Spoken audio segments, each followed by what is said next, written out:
믿음에 대해서 말씀을 살펴보고 있는데요. 하나님께서 예수 그리스도를 믿은 우리들을 이 세상에 남겨놓으신 이유는 먼저는 우리로 하여금 하나님을 증거하게 하기 위함이다라는 것을 분명히 되새겼고, 그것은 또한 우리에겐 어떤 유익이 있느냐, 단순히 하나님의 뜻을 위해서 하나님을 믿은, 즉 하나님의 은혜를 입은 자들을 무조건 희생하게만 하는 것이냐. 그래서 하나님을 증거하는 일을 쉽게 말하면 시키기 위해서 남긴 거냐. 그것도 맞지만 그러나 그 일에 희생하는, 순종하는 자에게도 분명히 유익이 있는데, 그것은 바로 믿음이 단련받고 성장하는 것이다, 영적으로 성장하는 것이다 라는 것을 분명히 되새겨 보았습니다. 믿음의 성장이 왜 우리에게 유익이냐? 그 영의 성장, 믿음의 성장으로 말미암아 우리는 영원한 세계를 준비하게 되기 때문이죠. C.S. 루이스의 천국과 지옥의 이혼이라는 책에서 설명한 이야기를 가지고, 그것이 물론 성경을 바탕으로 C.S. 루이스는 상상력을 더해서 쓴 이야기이지만 분명히 성경의 여러 구절들을 묵상하면서 생각해 보면 매우 합리적인 상상력이다라고 저도 동의하면서 말씀을 드렸죠. 천국에 입성할 때 우리는 어떤 모습이냐? 우리는 종종 가장 아름다운, 가장 젊었을 때 이야기를 하지만 그건 육체가 썩어지는 것의 한계 안에서 생각한 것이고, 정말로 영의 몸을 입게 되어지는데 영이 자란 만큼 그 영에 합당한 몸, 영의 몸을 입게 되어지니 영적으로 성장한 만큼 그 모습으로 영원을 살게 되는 것이다 라는 것이 상상력입니다. 성경에 정확히 문자적으로 그렇게 가르쳐 주신 구절은 없습니다. 그런데 분명히 믿음이 자라가고 우리가 그리스도의 형상을 닮아야 되며 그리스도의 장성한 분량에 이르러야 되는 것이 이 땅에 남겨진 성도들의 이 성화됨의 삶의 목표, 목적임을 분명히 되새겨 보면 그 성장이라는 건 분명히 있는 것이고, 또 천국에서 모든 사람이 동일한 모습으로 존재하는 것이 아니다라고 한다면 하나님의 이 통치 원리, 하나님의 상을 주시는 원리, 심판의 원리도 내내 상 주시는 원리와 같죠. 택함 받은 자들은 상을 받고 택함 받지 못한 자들, 믿음을 저버린 자들은 심판을 받게 되어지는데, 택함 받은 자들이 상을 받는 것도 심판입니다. 그런 심판의 원리가 뭐냐? 행한 대로 갚으시는 거예요. 그러니 믿음으로 행하면서 그 잘한 만큼 하나님은 그것을 갚아주시는 것이죠. 저는 그래서 이것이 이 합당한 이 상상력이다라고 동의하고 있는데요. 그래서 세상에서 믿음이 단련받고 성장하는 것은 그 사람에게 영혼을 준비하게 만들어준 은혜의 기회들이기 때문에 그 사람에게도 유익한 것이고, 그 영적인 성장을 하면서 그의 삶과 입술로 믿음을 증명하여 하나님을 증거하게 되는 것이 또한 이 땅에 남겨진 분명한 목적인 것이죠. 그러므로 구원받은 사람들, 믿음의 사람들이 이 땅에서의 삶은 단순히 물질적인 차원에서 보면 세상살이처럼 보이지만 그것은 곧 믿음의 삶, 믿음의 여정인 것입니다. 오늘을 사는 우리, 물론 지금이라도 주님이 우리를 부르시면 주님의 나라에 들어가게 되겠지만, 그러나 오늘을 산다라는 관점에서 보면 우리는 아직도 그 때를 알지 못한다면 가야 할 길이 분명히 있는 것이죠. 오늘 본문은 아브라함의 이야기인데요. 아브라함의 믿음은 언제 시작되었을까요? 아브라함의 믿음은 하나님이 부르셨을 때 시작됐습니다. 그 부르셨을 때 아브라함이 그 부르심에 반응해서 순종할 때가 믿음의 시작인 것이죠.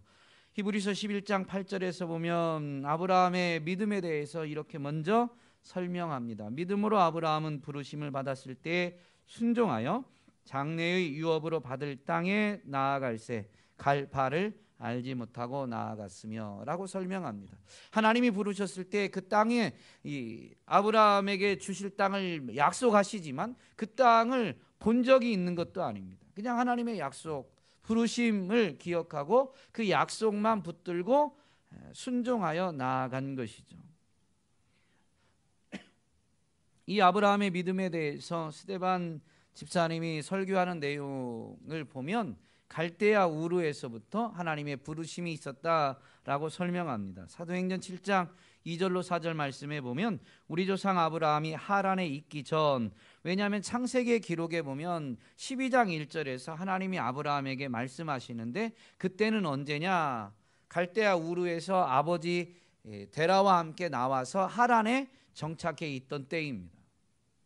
그래서 마치 창세기 기록만 보면 하나님이 아브라함을 그 하란에서 부르시는 것처럼 보이지만 사실은 갈대아 우르에서 자기 아버지 데라와 나오게 된 것이 물론 고대 사회의 어떤 이 민족의 대이동이 있었던 그런 시기하고도 좀 맞는다라고 이야기하기도 하고 어떤 이유가 있었겠지만, 그러나 성경을 통해서 우리에게 가르쳐 주는 건 뭐냐면요, 거기에서도 하나님의 부르심이 이미 있었다라는 것이죠. 우리 조상 아브라함이 하란에 있기 전 메소포타미아에 있을 때에 영광의 하나님이 그에게 보여 이르시되 내 고향과 친척을 떠나 내가 내게 보일 땅으로 가라 하시니 아브라함이 갈대아 사람의 땅을 떠나 하란에 거하다가 그의 아버지가 죽음에 하나님이 그를 거기서 너희 지금 사는 이 땅으로 옮기셨느니라. 하나님이 갈대아 우르에서 아브라함을 불렀지만 자기 아버지와 같이 나오다 보니까 아버지에게 어떤 의사 결정권이 더 있는 것이죠. 고대 사회에 이 뭐라고 해야 될까요? 부족 사회에서 아버지가 훨씬 더 권위가 있는 의사 결정권자이니까, 지도자이다 보니까 아버지가 계실 때에는 아버지에게 결정권이 있었어요. 하나님이 아브라함을 부르신 것인데, 그래서 어쨌든 아버지와 의견을 나누고 설득을 했는지 갈대아 우르는 나오게 되었지만, 아버지 데라의 생각에는 본토 친척집을 떠나서 그들이 정착할 만한 땅으로 그 하란 땅이 좋아 보였던 것으로 생각됩니다. 그러다 보니 하란에 정착하게 되었는데, 그 하란에서 이제 데라가 죽음을 맞이하게 됩니다. 그때 하나님이 아브라함을 한 번 더 찾아오신 것이죠. 즉, 그 찾아오심은 하나님이 부르셔서 아브라함에게 주시고자 했던 땅이 그 땅이 아니다라는 것을 아브라함으로 하여금 다시 기억하게 하고, 그래서 하나님의 부르심에 다시 순종하게끔 만들어 주신 것입니다. 창세기 12장 1절로 3절 말씀에 보면 여호와께서 아브라함에게 이르시되 너는 너의 고향과 친척과 아버지 집을 떠나 내가 내게 보여줄 땅으로 가라. 내가 너로 큰 민족을 이루고 내게 복을 주어 내 이름을 창대하게 하리니 너는 복이 될지라. 너를 축복하는 자에게는 내가 복을 내리고 너를 저주하는 자에게는 내가 저주하리니 땅의 모든 족속이 너로 말미암아 복을 얻을 것이라 하신지라. 하나님이 아브라함을 택하시고 지금 부르십니다. 물론 부르심의 내용은 오늘 우리가 예수 그리스도를 믿고 그래서 예수 그리스도를 영접하여 구원받은 그 하나님의 부르심과는 조금 부르심의 내용은 다를지 모르지만 부르심의 목적은 분명히 같습니다. 그게 뭐냐? 우리로 하여금 복이 되게 하셔서 우리를 축복하는 자에게는 복을 주고 우리를 저주하는 자에게는 저주하심으로 인해서, 이건 하나님의 통치 방법이고 택하신 자를 통해서 이루시고자 하는 하나님의 통치 방법이고요. 궁극적인 하나님의 소원은 뭐냐면, 그래서 땅의 모든 족속이 너로 말미암아 복을 얻는 것이라고 분명히 밝혀주시죠. 예수 그리스도 안에서 택하심과 부르심을 입은 우리나 하나님이 직접 그에게 나타나셔서 부르심으로 말씀하신 아브라함이나 궁극적인 부르심의 목적은 분명히 동일한 것이죠. 그래서 이제 아브라함이 하란을 떠나서 하나님이 지시하신 땅으로 나아가게 됩니다. 그 땅이 분명히 가나안 땅이죠. 이렇게 해서 아브라함이 가나안 땅에 왔지만 그 땅, 하나님이 주시겠다고 한 그 땅에 정착하면서 정말로 하나님이 주시는 복을 온전히 누리며 그가 큰 민족을 이루는 것이 즉각적으로 이루어졌느냐? 그렇지 않았습니다.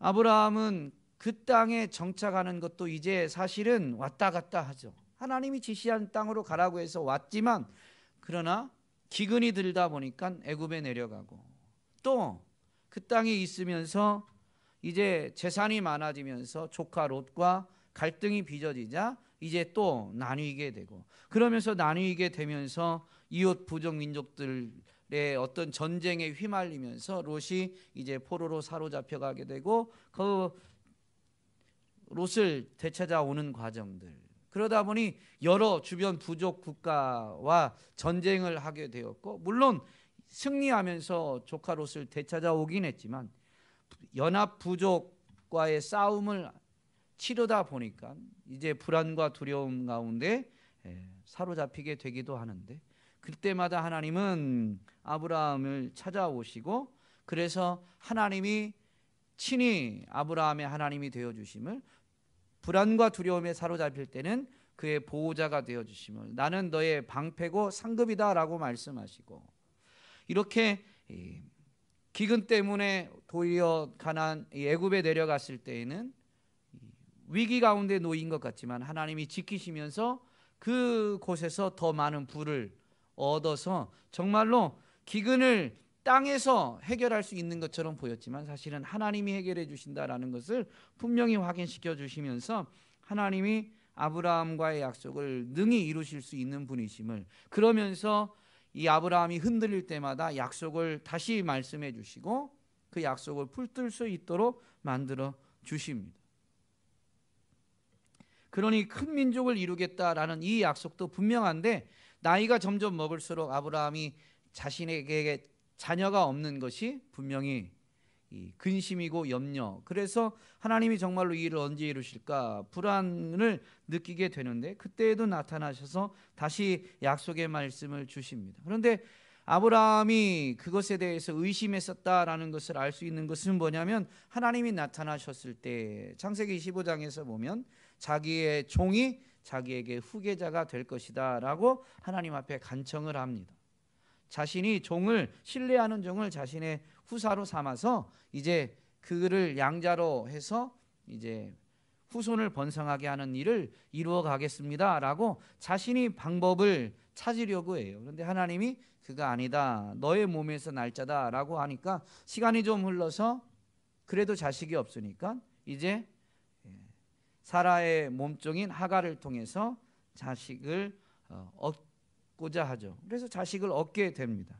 그래서 이제 이스마엘이 자신의 후계자가 될 거라고 생각을 하지만 하나님이 다시 그에게 나타나셔서 나는 전능한 하나님이라 너는 내 앞에서 행하여 완전하라 라고 이렇게 말씀하시고, 아브라함의 이름을 아브라함으로 사레의 이름을 사라로 바꾸시면서 1년 뒤에 아브라함과 사라 사이에 자식이 있을 것을, 그의 이름이 이삭, 웃는 그들로 하여금 웃게 만드는 그런 자식이 될 것을 분명히 말씀해 주십니다. 이런 약속의 말씀을 되새기고 분명히 다시 아브라함과 사라 사이에 아들이 있을 것을 말씀하실 때 아브라함은 웃었고, 또 사라가 아들을 낳을 것이다 라고 말씀하실 때에도 사라도 웃게 됩니다. 그들의 웃음은 즐거운 웃음, 하나님의 말씀을 신뢰해서 믿음으로 말미암아 정말로 아들을 본 것처럼 바라봄으로 인해서 얻게 된 웃음이 아니라, 처음의 웃음은 실소죠. 실소, 어이없음. 나 99세인데 사라도 89세죠 1년 뒤에가 이제 90세니까. 그래서 사라는 이제 이 생리가 끊어진, 경수가 끊어져서 임신할 수도 없고, 자기도 사실은 이제 정말로 이 후사를 볼 수 있는지 자신도 스스로 확신을 할 수가 없는 거죠. 그런 상황이다 보니 웃음만 나왔습니다. 그런데 성경은 이렇게 둘이 웃었지만 히브리서 11장 12절 말씀에 보면 사라의 믿음에 대해서, 이 아브라함도 웃었고 사라도 웃었는데 창세기에서 보면 사라의 웃음에 대해서 조금 더 책망하는 듯하게 보입니다.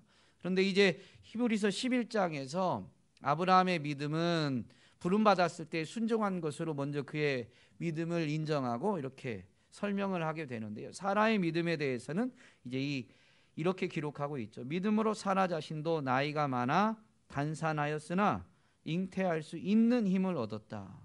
단산했지만 믿음으로 말미암아서 잉태할 수 있는 힘을 얻었다라는 거예요. 그런데 어떻게 얻은 거냐? 이는 약속하신 이를 미쁘신 줄 알았음이라. 그 약속을 주신 분은 믿을 만한 분, 신뢰할 만한 분, 신실한 분으로 알았기 때문에, 즉 하나님, 그 약속을 주신 하나님을 신뢰했다라는 의미예요. 근데 창세기의 기록을 보면 첫 반응을 보면 신뢰한 것처럼 보이지 않아요. 실수였거든요. 그리고 사라의 웃음에 대해서 하나님의 사자는 분명히 책망하는 것처럼 말씀했습니다. 그러면 이 히브리서의 기록과 창세기 기록을 분명히 이렇게 연관해서 생각을 해보면 말씀에 대한 첫 번째 반응이 믿음이 아닙니다. 첫 번째 반응이 믿음이 무조건 아니다라고는 할 수 없지만 첫 번째 반응이 믿음이라고 할 수도 없는 거죠. 믿음이 아닐 수도 있는 거예요. 첫 눈에 든 생각은 의심이 들 수도 있고 어이없다는 생각이 들 수도 있지만, 믿음은 뭐냐면 하나님이 이들에게 나타나셔서 이 약속을 주실 때 나는 전능한 하나님이라 라고 하시면서 요구하신 말씀이에요. 너는 내 앞에서 행하여 완전하라. 네 생각, 너의 느낌이 어떠하든 너는 내 앞에서 행하여 완전하라. 믿음으로 나오는, 믿음이 온전해지는 것은 그의 생각, 판단, 느낌이 아니라 그 말씀에 대한 그의 행함인 것이죠. 사라는 처음에는 어이가 없어서 웃었고 아브라함도 그랬죠. 그런데 하나님의 사자가 분명히 이것을 한 번 더 말하면서 그 웃음이 정말로 하나님이 약속을 이루셔서 기쁨의 웃음이 되어지고 그 아들 이삭이 웃는 웃음이라는 의미로 해서 부모를 웃게 만들어주는 그런 자가 될 것을 말씀하시게 되고, 사라는 어떻게 했을까요?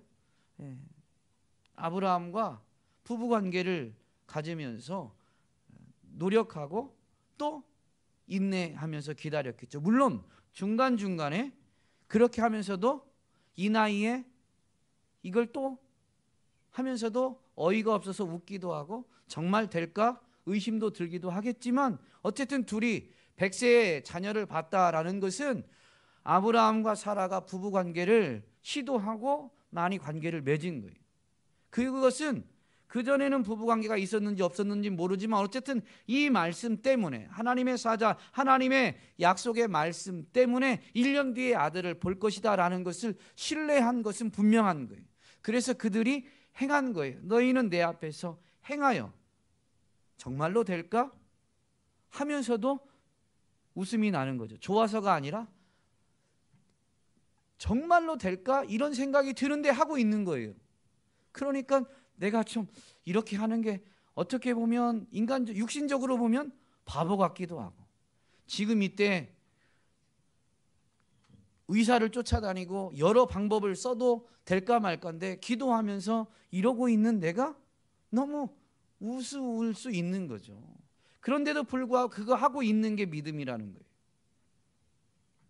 히브리서에서는 그래서 이들을 분명히 이렇게 믿음의 행위임을, 믿음으로 행한 것을 언급하면서 그들의 믿음을 칭송하고 있는 것입니다. 그런데 이렇게 하게끔 누가 하신 거예요? 하나님이 하신 거죠. 웃었는데 그 웃음에 대해서 한 번 더 말씀해 주시고 정말로 웃게 될 것을 매우 진지하게, 그들의 그 반응에 대해서 이해를 못하는 게 아니죠. 그 나이에 그렇게 된다라는 게 어이없을 수 있겠지만 한 번 더 진중하게, 심지어 꾸짖듯하면서 매우 진중하게 그 약속을 되새겨 주셨기 때문에 그들도 시도해보게 되는 거죠. 시도하면서도 여러 가지 생각이 들고 어이없을 수도 있지만 그럼에도 불구하고 시도하게 되는 것입니다. 오늘 본문은 20장 1절에 보면 아브라함이 거기서 네게부 땅으로 옮겨가 가데스와 술 사이 그랄에 거류한다 라고 되어 있는데요, 거기서는 어디를 가리킬까요? 18장을 가리킵니다. 왜냐하면 19장은 소돔과 고모라의 심판의 이야기입니다. 18장에서 17장에서 하나님이 말씀으로 이렇게 아브라함과 사라의 이름을 바꾸시고 100세의 아들 얻을 것을 말씀하시는데 18장 1절에 보면 여호와께서 마므레의 상수리 나무들이 있는 곳에서 아브라함에게 나타나시니라. 17장의 사건에 대한 재조명인 것이죠. 그렇게 나타나시면서 하나님이 나타나심이 앞부분에서는 하나님의 말씀하심으로 하나님이 자신을 계시한 것처럼 기록하고 있고 18장은 하나님이 하나님의 사자들을 통해서 구체적으로 그들을 만나 주셨고 그 사자들을 통해서 정말로 그들이 들을 수 있도록 말씀해 주신 것을 설명해 주고 있는 것입니다. 그러면서 이 이삭에 대한 약속을 주시고 아브라함을 떠나게 될 때 아브라함이 그를 배웅하면서 이제 소돔과 고모라 심판의 이야기를 듣게 되고 아브라함의 중보기도가 이어지게 되죠. 그리고 이제 심판 사건이 19장에 기록됩니다. 그리고 롯이 구출받고 그 딸들과 이제 를 통해 딸들 사이에서 후손이 이어지게 되어지는 롯의 아내는 소돔과 고모라가 심판당할 때 죽게 되어서 이제 어쨌든 그런 이야기가 기록되어집니다. 그러면서 20장에서 아브라함이 거기서라고 하니까 18장의 이야기가 지금 이어지고 있는 거예요. 그러면 한번 생각해 보면 17장과 18장에서 아브라함이 99세 때 하나님이 나타나셔서 나는 전능한 하나님이다 라고 이렇게 말씀하시며 아브라함의 이름을 아브라함으로 바꿔주시면서까지 하나님이 정말로 아브라함을 열국의 아비가 되게끔 만들어 주실 것을 확증하시고 그래서 아브라함과 사라 사이에 자식을 주실 것을 분명히 말씀하셨습니다. 그들의 웃음을 책망하시면서 분명히 이루실 것을 말씀하셨으니 아브라함과 사라는 분명히 그 사이에 말씀을 붙들고 히브리서 기록을 보면 의심이 중간에 들어오든 조금 어이가 없든 분명히 그 말씀을 저버린 건 아니에요. 붙들고 있었고 노력은 하고 있었던 것이죠. 그런데 그 사이에 지금 아브라함이 거기서 네게브 땅으로 옮겨가 가데스와 술 사이 그랄에 거류하게 되는 이야기가 있습니다. 그랄 땅 아비멜렉과의 사건이죠. 그랄 땅으로 나아가면서 아브라함은 자기 아내 사라를 누이라고 사람들에게 소개하게 됩니다. 그것이 그랄 땅의 왕인 아비멜렉에게까지 전해져서 아비멜렉이 사람을 보내서 사라를 이제 데려가게 되죠. 둘이 부부 관계가 아니라 남매 관계라고 하니까 이제 데려가게 됩니다. 그래서 이 사라를 취하려고 했는데 하나님이 꿈에서 나타나셔서 아비멜렉을 꾸짖으면서 이제 만류하게 되죠. 아비멜렉은 자신이 행하게 된 그 자신의 정당함을 주장하게 되자 그래서 하나님이 만류했음을 말씀하시면서 돌려보낼 것을 이렇게 명령하시게 됩니다. 사라를 돌려보낸 아비멜렉이 이제 아브라함을 불러서 왜 그렇게 했는지 이렇게 따져 묻게 됩니다. 그런 아비멜렉의 이 물음에 아브라함이 이제 답변하게 되는데요. 10절 말씀에 보면 이렇게 답변합니다. 내가 무슨 뜻으로 이렇게 하였느냐? 11절 아브라함이 이르되 이곳에서는 하나님을 두려워함이 없으니 내 아내로 말미암아 사람들이 나를 죽일까 생각하였습니다. 아브라함은 하나님을 섬기는 사람인데 그리고 한 가정이잖아요. 종들이 좀 많이 있긴 하지만 사실은 종들이 많이 있다는 것은 돈이 많다, 부유하다라는 의미이고 그런데 한 가정일 뿐인 이 아브라함의 가정이 지금 그랄 땅에 왔을 때 더군다나 그 땅 민족은 하나님을 두려워하지 않는 자들, 하나님을 믿지 않는 자들인 거죠. 그러니 아브라함이 두려움을 느끼게 된 것입니다. 그래서 어떻게 한 거예요? 그 땅 사람들은 하나님을 믿지 않아요. 하나님을 인정하지 않아요. 하나님을 두려워하지 않아요. 자기가 믿는 하나님에 대해서 모르기 때문에 두려워하지 않다 보니까 그들이 나를 해야 할까라는 생각 때문에 두려움을 갖게 된 것입니다. 그래서 어떻게 해요? 아브라함의 변명하는 이야기를 들어보면 12절에 보면 그는 정말로 나의 이복 누이로서 내 아내가 되었음이니라. 하나님이 나를 내 아버지의 집을 떠나 두루 다니게 하실 때 하나님이 나를 내 아버지의 집을 떠나 두루 다니게 하실 때 언제의 이야기예요? 창세기 12장 1절쯤 이야기죠. 그 전일 수도 있고, 사도행전 7장 말씀을 되새겨보면 갈대아 우르에 있을 때의 이야기일 수도 있고, 늦어도 하란에 있을 때 이야기입니다. 그때 하나님이 본토 친척 아비집을 떠나라고 했는데, 그렇게 떠나서 두루 다니게 하실 때 그 떠나면서 어떤 계획을 세웠냐면, 하나님의 부르심을 따라가지만 낯선 이방 민족에게로 나아가다 보니 어디로 가야 될지도 모르지만, 하나님이 가라고 해서 가긴 하지만 그 땅 사람들은 우리가 잘 모르니까, 그 땅에 있는 사람들이 어떤 큰 부족이거나 힘이 센 어떤 나라들이라면 그런 위기 앞에서 우리 이렇게 하자라고 자기 안에 사례와 이미 논의한 계획인 거예요. 사례는 왜 이 의견에 동의했을까요? 고대 사회에서 여성은 온전한 사람, 한 인격체로 존중받지 못했죠. 사람의 수에도 들어가지 않을 정도로 이 남성 중심의 사회에서 여자는 남성이 어떻게 보면 이렇게 신부도 돈 주고 사오잖아요. 마치 그런 것처럼 이 소유물처럼 여겨지기도 했습니다. 그러니 아브라함의 안전을 위해서 그 소유물 중에 물론 가장 귀한 소유물이라고 말하겠지만 어쨌든 소유물로 여겨졌던 그때 그 사라가 방패막이로 삼은 것입니다. 사례를. 처음부터 그런 계획이었습니다. 그런데 그동안 아브라함이 어떻게 되었어요? 하나님의 살아계심을 분명히 체험했습니다. 하나님의 약속을 재확증받으면서 하나님은 정말로 약속을 능히 이루실 수 있는 분이심을 분명히 신뢰하게 된 거예요. 특별히 이제 지금은 1년 전도 아니죠. 99세 때에 나타나셔서 아직 이삭을 낳기 전이니까. 그러니까 사라가 임신을 하게 되고 우리가 아는 대로 입덧을 하게 되는 시기가 적어도 한 임신 3개월쯤 4개월쯤 되면, 좀 늦으면 4개월이니까 4개월쯤이라고 치면 1년 뒤에 아들을 본다라고 할 때 하나님의 사자가 나타난 뒤 내년 이맘때는 아들을 얻을 거라고 했으니까요. 그 마지노선에서 이제 임신 4개월째를 따지면 최소 6개월 전이니까. 그러면 지금 제가 설명하는 게 무슨 말인지 이해되세요? 이해가 안 되세요? 사라가 하나님의 약속의 말씀을 이제는 히브리서 말씀과 병행해서 생각해 보면 여전히 의심이 순간적으로 들 때도 있지만 1년 뒤에 아들을 얻을 것이다 라는 약속의 말씀을 믿은 거잖아요. 그리고 어쨌든 부부관계를 했으니까 정말로 아브라함과 사라 사이에서 아들이 생긴 거란 말이죠.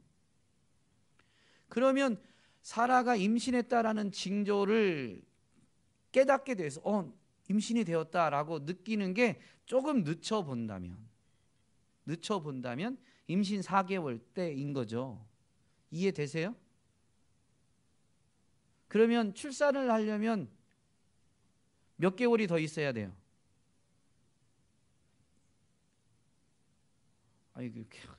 하여튼 머리로 계산하는 거 이런 거 얘기만 하면 그냥 미리 그냥 귀를 닫아버리시면 안 됩니다. 한 6개월은 더 있어야 되잖아요. 임신 주간이 이제 40주 10개월이라고 치니까 정확히는 10달 꽉 채우진 않겠죠. 어쨌든 10개월로 치면, 그러면 하나님의 사자가 처음 나타나서 99세 때에 아브라함에게 나타나신 그때로 치면 1년 뒤에가 적어도 아들을 본다고 했으니까 그때로부터 1년 뒤로 계산해서 보면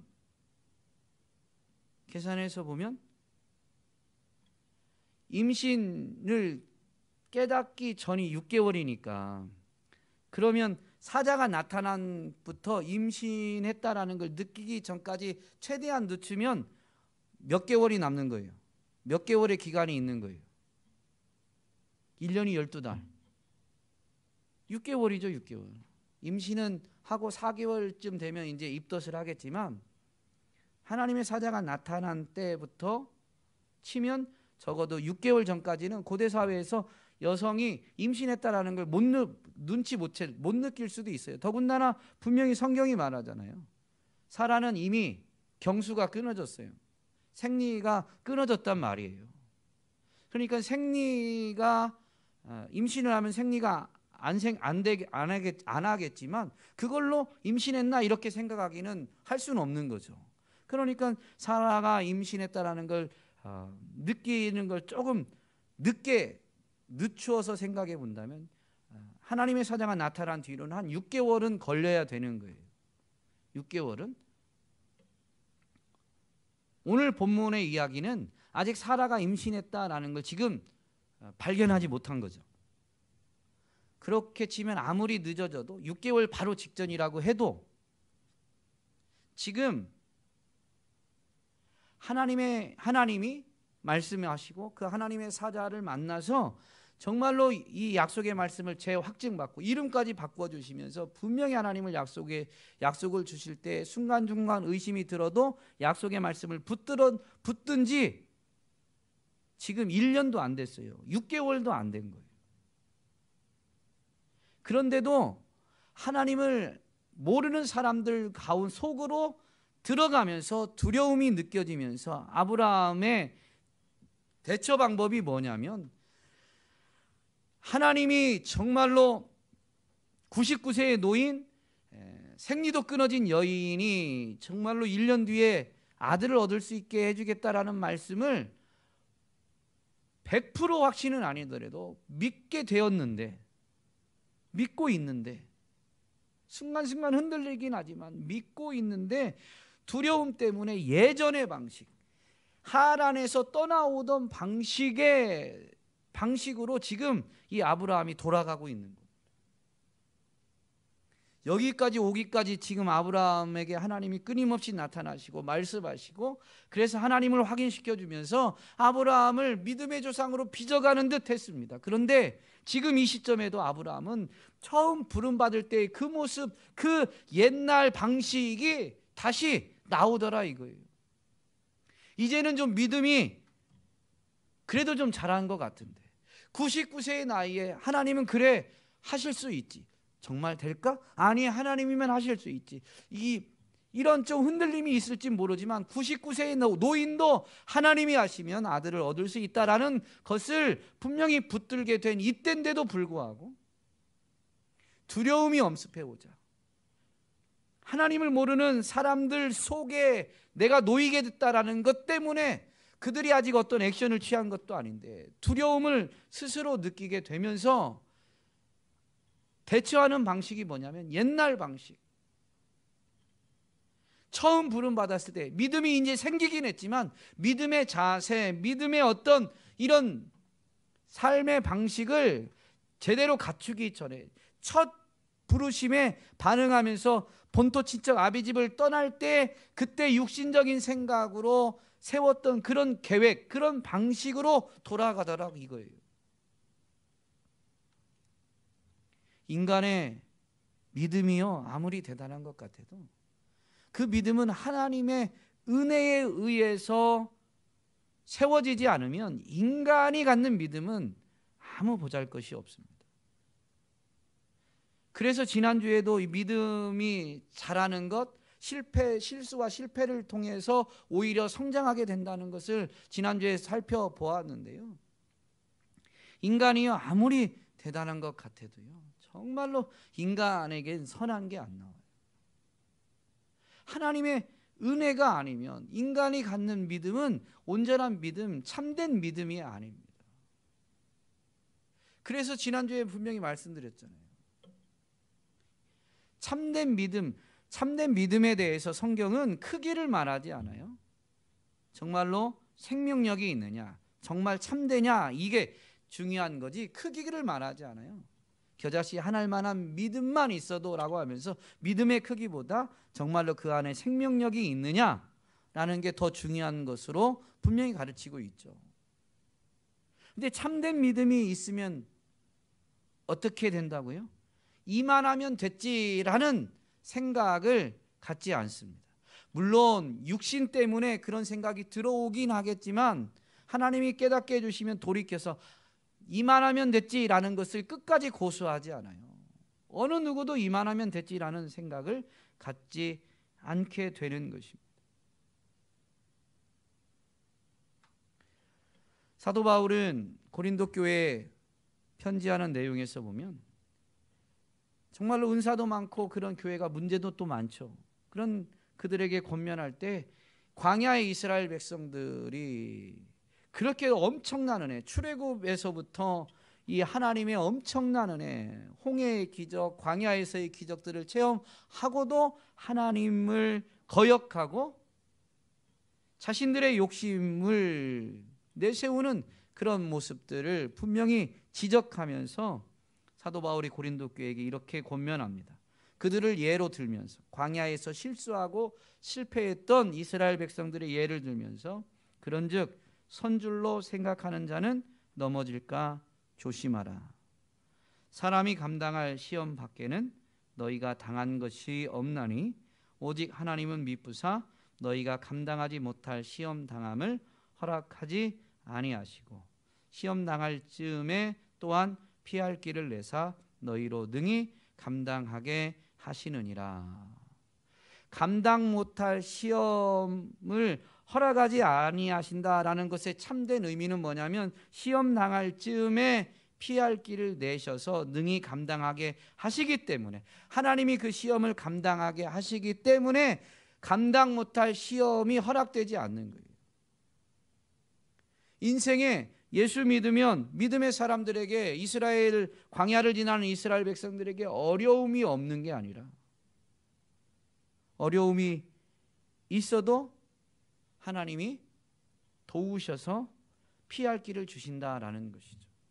그래서 그게 시험이 아니고 도리어 하나님을 신뢰하는 그런 기회가 되는 겁니다. 하나님을 신뢰하는 것을 배우는 기회가 되는 것이죠.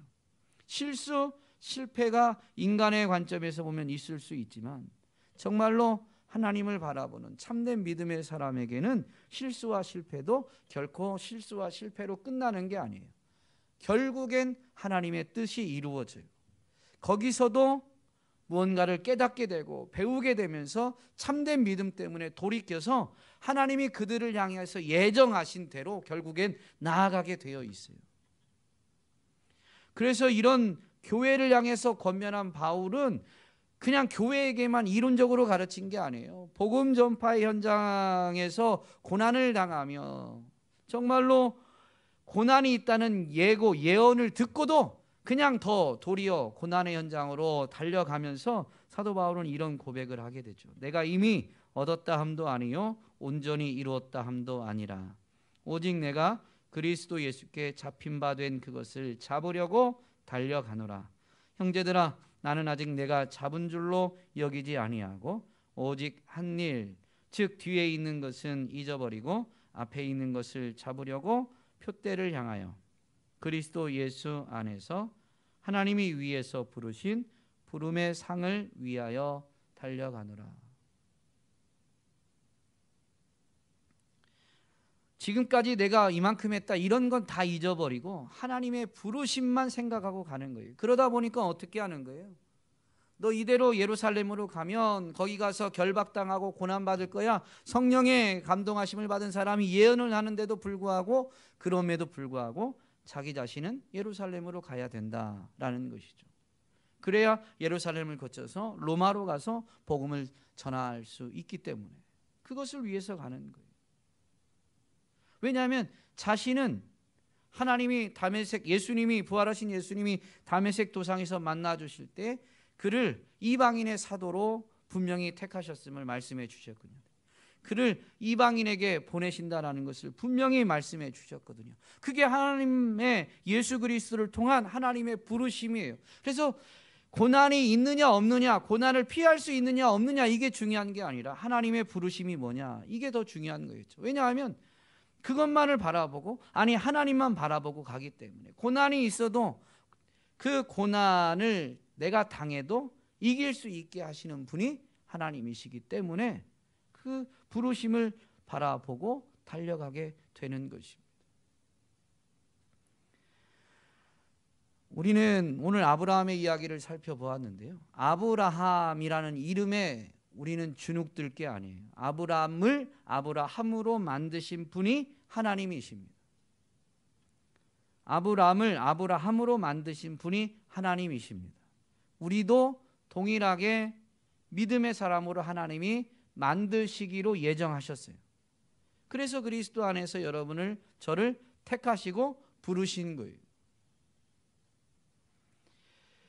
우리는 믿음의 조상 아브라함의 그 이름에 주눅들 것이 아니라요, 아브라함의 생애를 분명히 되새기면서 하나님이 아브라함을 믿음의 조상으로 만드는 데 걸린 시간이 그의 평생에 걸친 작업이었다. 하나님의 부르심에 그가 믿음으로 반응할 때까지, 그 이전엔 하나님이 일하시지 않으셨냐? 아니요. 하나님의 부르심에 일할 수 있을 때까지 하나님은 아브라함을 살피고 계셨고, 때가 이름에 그때 부르신 거예요. 그래서 아브라함은 하나님이 그의 평생을 통해서 빚으셨기 때문에 믿음의 조상이 된 거지, 어느 한순간 뚝딱 되는 게 결코 아닙니다. 이렇게 약속을 받고도 오늘 20장에서 또 다시 예전과 돌아가는 것이 바로 아브라함의 모습이에요. 오늘 우리의 모습과 다르지 않아요. 인간은 별반 차이가 없습니다. 그러므로 오늘 우리는 이 아브라함의 이야기를 통해서 우리 평생에 주님만 바라보고 가야 되는구나 라는 것을 분명히 되새겨야 됩니다. 그리고 그 주님이 나를 빚으시는 거구나. 그래서 믿음이 자라는 거지, 내가 노력했기 때문에 내가 내 믿음을 키우는 게 아니구나 라는 걸 분명히 알아야 돼요. 그래서 물론 순종은 우리 몫이지만, 순종하기까지도 그분의 은혜가 아니면, 그분의 말씀이 살아있고 운동력 있는 말씀으로 내 마음에 새겨지지 않으면, 성경책이, 저는 주일날 말씀드렸는데요, 아마 우리 교회에서는 성경책이 제가 제일 많을 거예요. 성경책이 제가 앉는 자리마다 다 펼쳐놓고 한다고 해도, 아무리 많이 성경책이 주변에 널려 있어도 그 말씀이 하나님의 말씀으로, 살아있고 운동력 있는 말씀으로 내 마음에 새겨지게 되는 건 성령님의 역사죠. 성령 하나님의 역사예요. 그러므로 하나님의 은혜가 아니면 나는 그 말씀을 붙들 수가 없어요. 말씀에 붙들리지 않으면 인간의 의지는 오늘 아브라함의 모습과 별반 차이가 없다니까요. 그러므로 믿음에 대해서 하나님의 은혜와 인간의 책임의 관점에서 보면, 믿음은 언제나 은혜로 시작해서 은혜로 마치게 된다라는 것을 분명히 말씀드렸죠. 중간에 우리의 반응, 우리의 책임이 없는 건 아니지만, 믿음의 역사는 분명히 하나님의 주권에 있습니다. 하나님의 은혜로 우리에게서 시작되어지고, 하나님의 은혜로 인해서 우리 안에서 완성되어지는 것입니다. 전적으로 하나님의 은혜인 것이죠. 오늘 우리가 주님만 바라보고 평생 걸어갈 수 있게 되기를, 그래서 그 주님이 이끄시고 우리를 빚으시는 것을 매일매일 확인하게 되시기를 주님의 이름으로 축복합니다.